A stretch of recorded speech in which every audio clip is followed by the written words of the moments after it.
নমস্কার বন্ধুরা, আপনাদের প্রত্যেককে স্বাগত জানাই আপনাদের চ্যানেল বর্তমান রাজনীতিতে।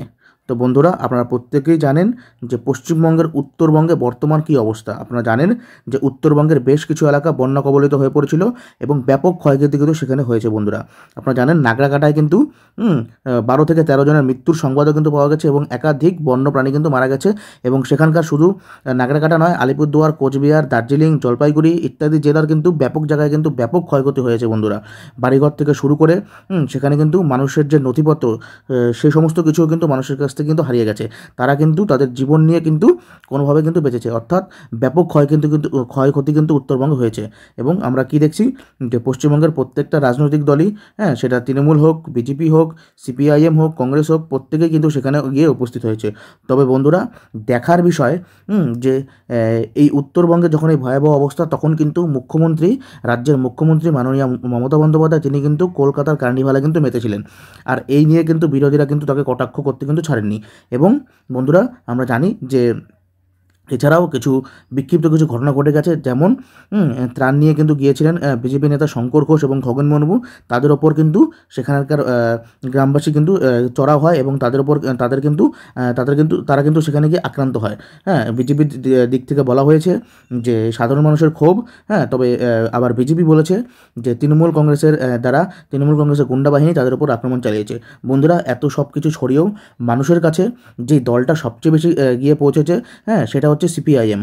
আপনারা যদি বলেন, সিপিআইএমের ছাত্র সংগঠন এসএফআই থেকে শুরু করে যুব সংগঠন, ডিওয়াইএফআই, শিক্ষক সংগঠন, মহিলা সংগঠন এবং সর্বোপরি সিপিআইএম যেভাবে সেই বন্যায় আক্রান্ত মানুষদের পাশে গিয়ে দাঁড়িয়েছে, এটা কিন্তু সাধুবাদ জানাতেই হয়। এবং সর্বস্তরের মানুষ কিন্তু সিপিআইএমের যে মানুষের পাশে গিয়ে দাঁড়ানো, এটাকে কিন্তু কুর্নিশ জানাচ্ছে।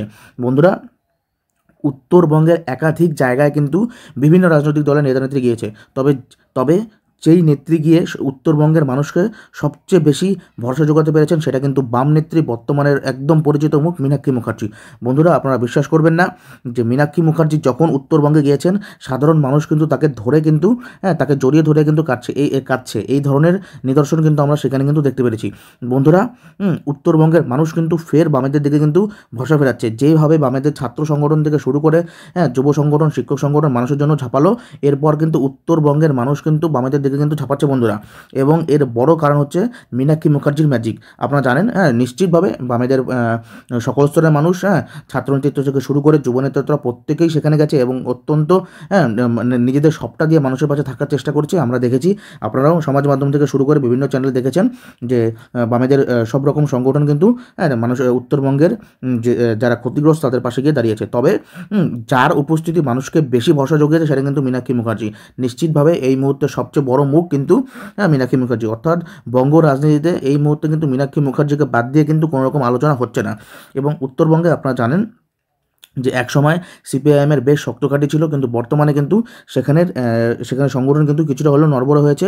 তবে এই মুহূর্তে দাঁড়িয়ে যখন উত্তরবঙ্গে একটা ভয়াবহ অবস্থা, মানুষ যখন সেখানে বিপদে রয়েছে, সেই সময় মীনাক্ষী মুখার্জি গিয়ে কিন্তু সেখানকার মানুষজন কিন্তু একটা কিন্তু ভরসা কিন্তু জোগাতে পেরেছে। এবং মীনাক্ষী মুখার্জি যাওয়া মাত্রই সেখানকার মানুষ কিন্তু তাকে কিন্তু একান্তই আপন করে নিয়েছে। যেখানে বিরোধী দলের বহু নেতানেত্রী কিন্তু আক্রান্ত হয়েছে, সেখানে গিয়ে কিন্তু ক্ষোভের মুখে পড়েছে, সেখানে মীনাক্ষী মুখার্জি সহ বাম নেতৃত্বকে কিন্তু মানুষ কিন্তু একদম আপন করে নিয়েছে। বন্ধুরা, প্রাথমিকভাবে কিন্তু সেখানে সেই সমস্ত ক্ষতিগ্রস্ত মানুষের কাছে কিন্তু কেউ পৌঁছায়নি। সর্বপ্রথম যারা গিয়েছিল তারা কিন্তু এই বামপন্থী দল, তারা কিন্তু সেখানে গেছে। এবং মীনাক্ষী মুখার্জি কিন্তু, আমি বললাম, উত্তরবঙ্গের প্রত্যেকটা জায়গা কিন্তু ভিজিট করেছে। মীনাক্ষী মুখার্জি থেকে শুরু করে অলোকেশ দাস, আরও একাধিক নেতৃত্ব কিন্তু সেখানে গিয়েছে। তবে মীনাক্ষী মুখার্জির উপস্থিতি সেখানে কিন্তু চোখে পড়ার মতো। কেন চোখে পড়ার মতো? আপনারা দেখবেন যে মীনাক্ষী মুখার্জি উত্তরবঙ্গের যেই সমস্ত জায়গায় গিয়েছে, নাগরাকাটা হোক, আলিপুরদুয়ার হোক, জলপাইগুড়ি হোক, কোচবিহার হোক, সেখানকার গ্রামবাসী থেকে শুরু করে সেখানকার মানুষজন কিন্তু কাতারে কাতারে বেরিয়ে এসছে মীনাক্ষী মুখার্জিকে তাদের এই দুর্দশার কথা বলতে, এবং এই দুর্দশার থেকে তারা কি করে বেরোবে এই সমস্ত সুরাহা খুঁজতে কিন্তু তারা মীনাক্ষী মুখার্জির কাছে গিয়েছে। এবং মীনাক্ষী মুখার্জির থেকেও কিন্তু স্পষ্ট বার্তা পাওয়া গেছে। মীনাক্ষী মুখার্জিও কিন্তু গ্রামবাসীদের কিন্তু বলেছে যে আপনারা জোট বেঁধে ক্ষতিপূরণের দাবি করুন, বামপন্থী দল অর্থাৎ সিপিআইএম কিন্তু আপনাদের সঙ্গে আছে। অর্থাৎ বন্ধুরা, মীনাক্ষী মুখার্জি কিন্তু যথেষ্ট বুদ্ধিদীপ্তভাবে কিন্তু সেই সমস্ত মানুষদের পাশে গিয়ে দাঁড়িয়েছেন এবং রাজনৈতিক ঊর্ধ্বে গিয়ে তাদের সঙ্গে কিন্তু তিনি কিন্তু কথা বলেছেন এবং একটা সুরাহা করার কিন্তু চেষ্টা করেছেন।